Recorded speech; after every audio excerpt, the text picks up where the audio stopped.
Đây là cái phần đó là nó bị tách ra bởi vì là khi mà mình quay quá lố thì nó bị vậy đó.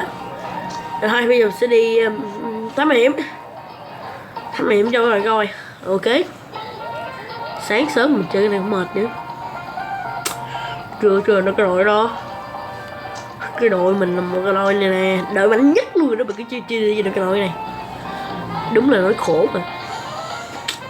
Để mình coi mình có tốn cái gì để mình muốn tiến hóa không nè, đầu mình đi.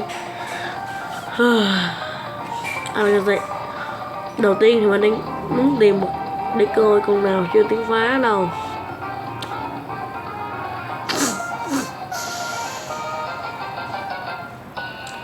Hết lượng tiến hóa rồi.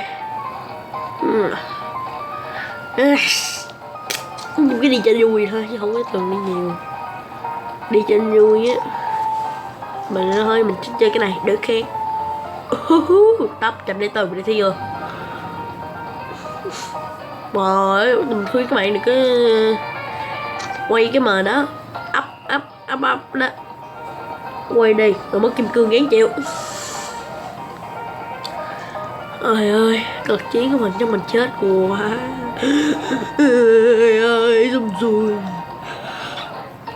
Rồi cái mình chết cắt luôn á, mới vô gặp con khủng rồi thôi bỏ này đi. Rồi này khủng người đó rồi chưa chết rồi.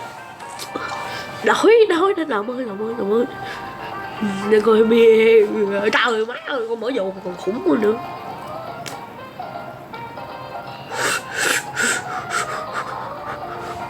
Trời ơi, em mập mình chơi quá đi cái tên này rồi thôi bỏ đi. Má ơi, khổ quá. Cầm lại máy giùm cái cối. 99 không được. Labrin hả? Tôi nghe nói cái con này cũng khủng lắm mà. Rồi mới vô gặp con khủng rồi. Mẹ nó.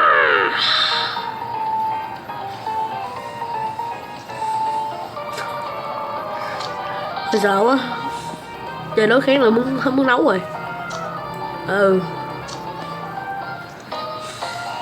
What? Còn cái này chiến thế giới sao mình chưa chơi? Vui nha. Để coi đội nào đi đánh trước nhỏ.